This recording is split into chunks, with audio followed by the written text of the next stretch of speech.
Good evening, everybody. I am live broadcasting from Bakersfield, California. Just got done watching Iowa smash Southeast Missouri State 106 to 75. A lot of things to take away from this game, guys.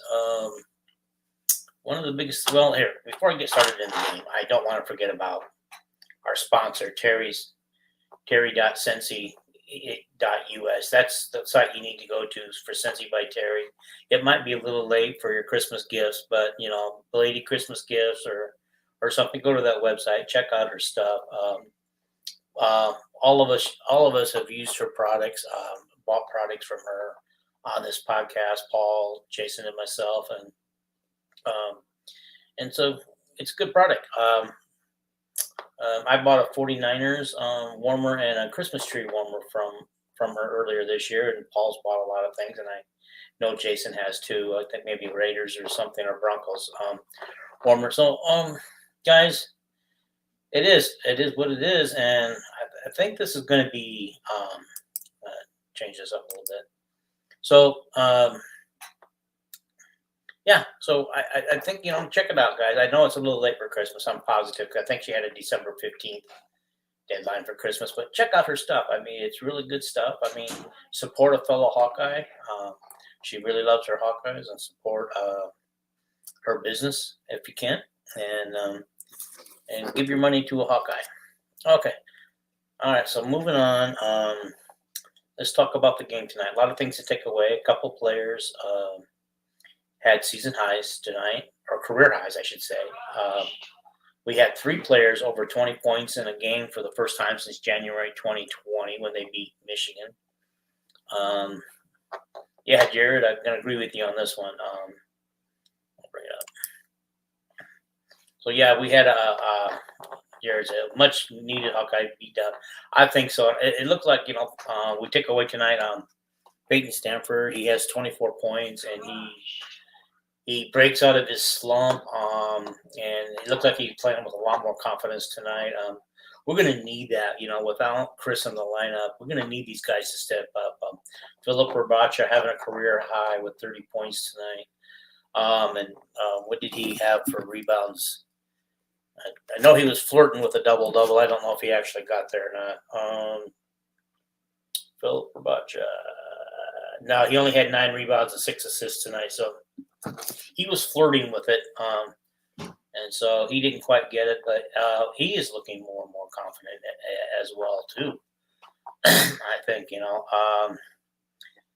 so and then of course Patrick McCaffrey, he ends up with 20 points. So and Connor only had 9 points tonight, but the things that he does on the floor, he doesn't need to score all the time, and but I will tell you, these guys have really stepped up. Even against Wisconsin in the game we lost, these guys have stepped up without Chris and shown that they can play without Chris. They can win without Chris. And so, but according to the announcers, we just have to play one more game without him, and he should be back for the Nebraska game. I'm seriously going to doubt that. I'm just going to doubt that, just based on the way things have gone in the past. I think Fran's going to want him to practice, get back into game shape, and if he does make an appearance in Nebraska, I think it's going to be very little, very little. But we'll see. I could be wrong, because we could use him against Nebraska, and we're going to talk about that schedule coming up. That brutal schedule that looked kind of easy not that long ago. Okay. And then my friend AJ. Hey, Alex, how you doing, buddy? We still have that lunch date coming up, buddy. When are we going to do that? Okay. So yeah, and Jared is saying right now, does the team need to be at full health to beat Nebraska? I think so. Nebraska is vastly improving. If you watch them, I mean, they've lost some close games, but they've also won some games, and they're very, very physical. They play like you would expect them to play. They play loose. They play physical. They play with a lot of hands. They run up and down the court. So I mean, one thing is I believe that they'll be playing to Iowa's tempo. They won't be trying to slow Iowa down. But when you think about it, playing against those type of teams that always hurt Iowa in the past. I mean, except for Iowa State. I mean, I honestly didn't think Iowa State was the type of team that we could beat, but they shot so poorly in that game, and Iowa shot so hot that they did amazing. Whoops, what happened here? I lost you guys. Okay. All right, there we are. I think the team needs to be at full strength to beat Nebraska. I mean, I think we can still beat Nebraska, but I just want to. It just depends, and if we can stay hot, we're going to be on the road at their place, and if they can cool off a little bit like Iowa State did, yeah, Alex. I mean, message me, Alex. I want to hear more about that. I mean, was a lot of big damage or stuff? I saw that on Facebook. So yeah, my prayers to you, buddy, on that fire. So I don't know if you've lost everything or what's going on. I hadn't heard, so get back to me, guy. All right. Yeah, I kind of lost train of thought here. So Iowa overall has a great shooting night. Let's bring up the stats real quick. Righty. Well, let's just we had. Okay, so we only had.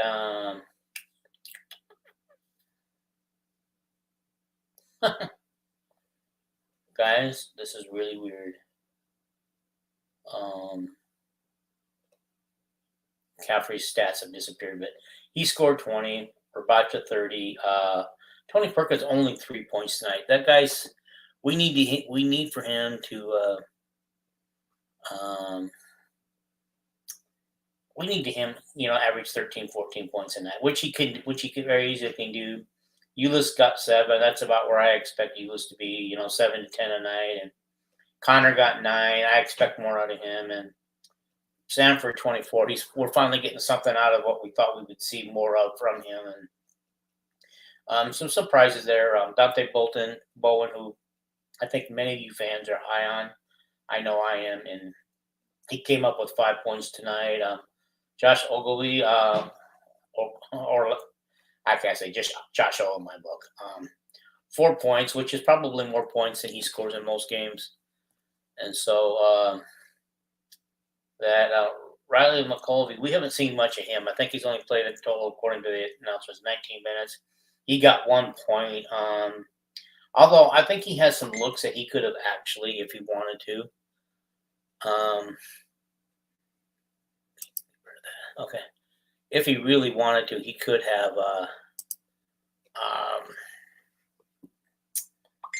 scored more. I think the shots were there. Alrighty. So all right, I'm good. Kind of gotta get this here. I keep getting Facebook message. Here's what kind of thing I'm kind of disappointed in is Kingsbury tonight took 1 shot. And this guy, I watched a couple times. He had a couple times where he could have shot the 3, and he's deadly from the 3, just like his dad was. And so this guy can hit it. And I don't know if he has the green light or not, but I would think that anytime he gets the ball beyond the 3-point line, he should fire it up. He really should. Okay. Josh Dix gets out there. He went 0 for 2, so he didn't really get any points, but he tried. What have we got? Mulvey with 1. Oh, I don't know who this guy is. Well, he must be a walk-on that's deep on the bench. Lakita got 3 points. He was 1 for 1 on a 3-point shot and made it. So,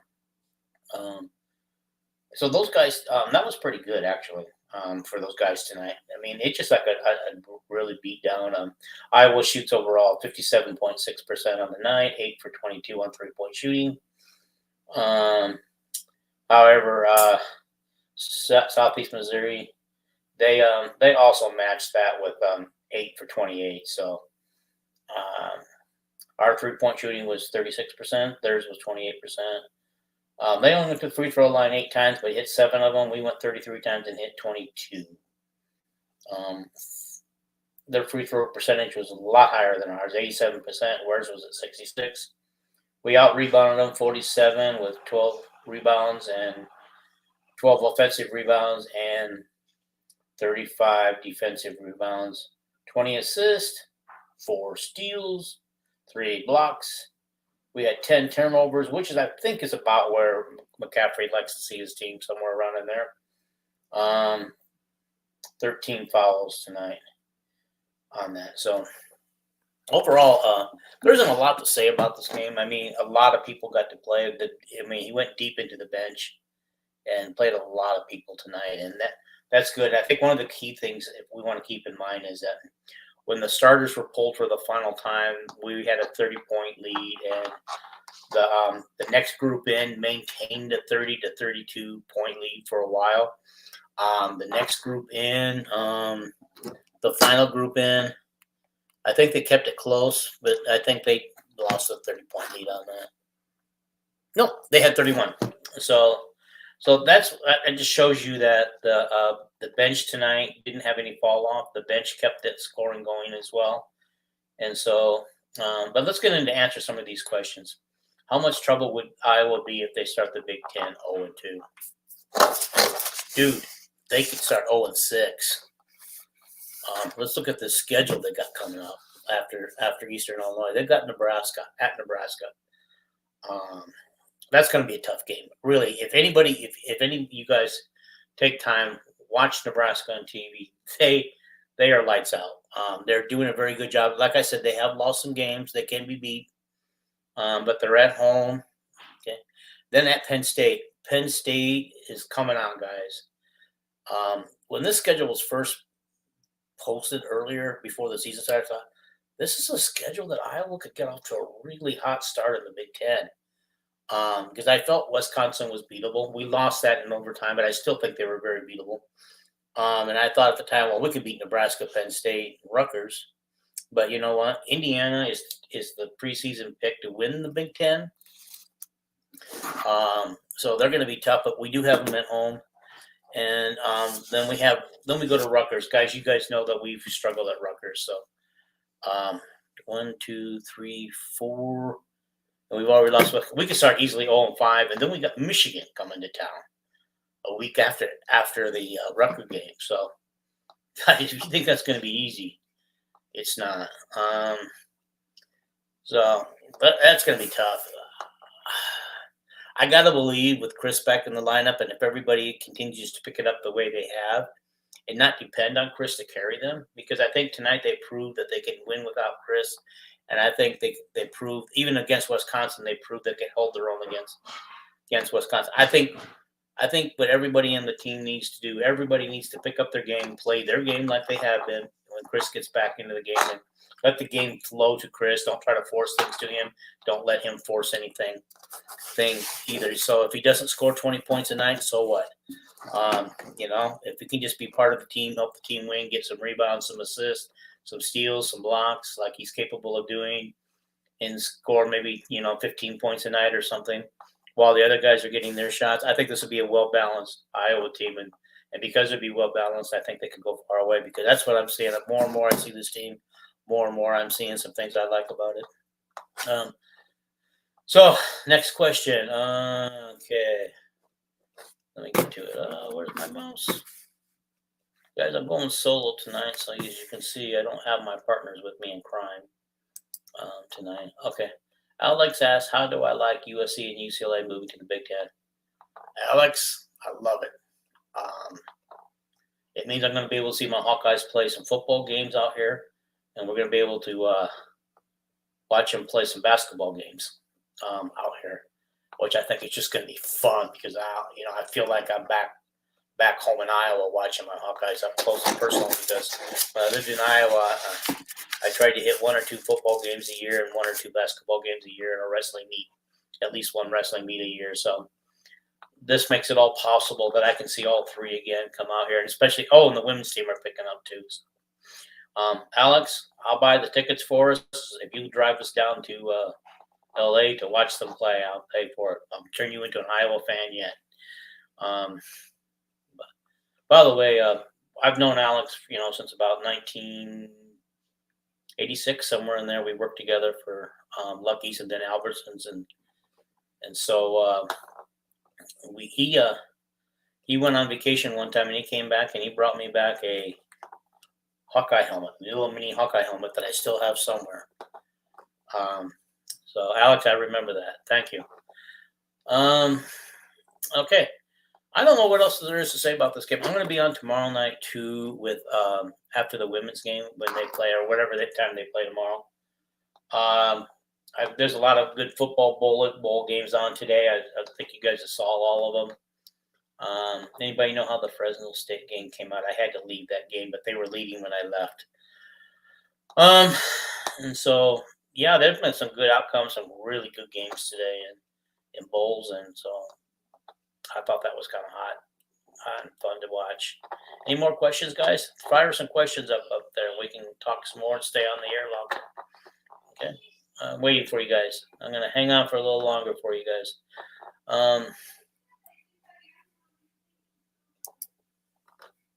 Do I think Purdue is the number one team in the country? Okay, personally. All right. I don't know for sure. But I'll tell you what, they're proving that they can win close games, and I think that's a mark of a good team when not everything is firing the way you want it to. Even against, they find ways to win. I mean, they found a way to beat Nebraska. They found a way to beat the team that they beat tonight, who's not very, who you wouldn't think would give them a dogfight. And so maybe that is part of the number one team. We'll see. Okay, Alex, I'm sorry that you keep freezing. I don't know what to do. I live out in the country now, in the middle of the country, out in the middle of the almond field and almond orchard, and sometimes it can get the internet can get a little slow out here. But according to this, I'm doing pretty good at full strength, so maybe it's on your end tonight. Because right now it looks like I'm doing really good here. According to my screen. Okay, I have a Hawkeye mini helmet signed by Michelle Bachman. Hey, Alex, you know what? I have a full size, actually game worn helmet, signed by Nick Bell, who was a running back in the day, and so I have that too right behind me here. Yeah. Okay. As of right now, who are my final four teams? Oh gosh, guys. There's so many teams that could be there. I think there's so much parity this year. I think Houston could be there. Purdue or Indiana could be there. Who else is out there? Gosh, guys. Some names are slipping my mind. I think Duke is starting to play pretty well too. UCLA, I think, is playing pretty well. I mean, those are some teams that just pop it in my head that I know are playing well. Okay. Okay. Where do I see Iowa placing in the Big Ten? Right now, with the schools, the way everybody in the Big Ten, there's so much parity in the Big Ten right now. We'll see if they can beat some of the big teams on here. First of all, they got to beat the teams that they got to beat some of the teams that you see right now that they should beat. They should beat Nebraska. They should beat a Penn State. I don't know where Rutgers is with basketball this year. They should beat a Northwestern. This year they should be able to get a win against or two against Michigan and Michigan State, because neither of those teams are playing lights out that I think of at this time. And so they have been finishing, fifth, around in that area, fifth, sixth, and I'm going to go on the limb and say that's where they finished this year, somewhere around, fifth to sixth, maybe seventh, depending on the period. But gosh, this league is not going to be won by. It's not going to be easy.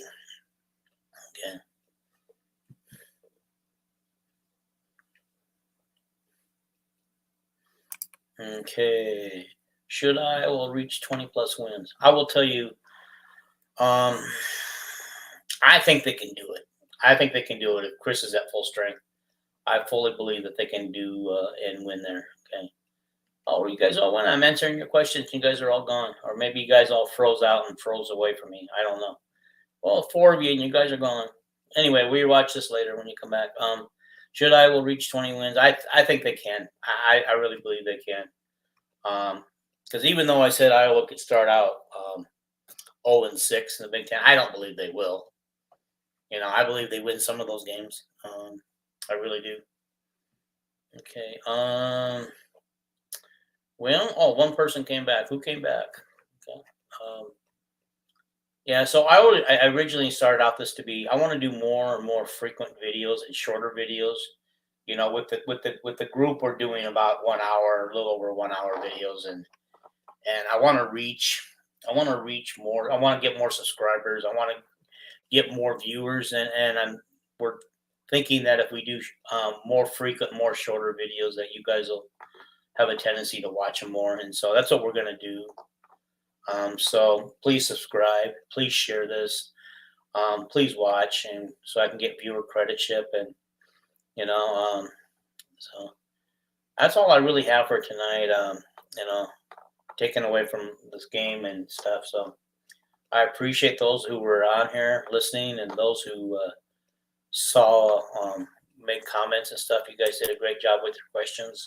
I appreciate it. I'm just going to show Terry's website one more time, Cincy by Terry. Please go check out her website and buy something from her. Show her she's spending her money well with us tonight. And that should be about it, guys. I will see you guys tomorrow after the women's game or whatever time that is. It depends on what time it ends. Depends on what time I come on. Because I got to figure out what time. Let me look real quick. See what time that game is. I think it was an early game.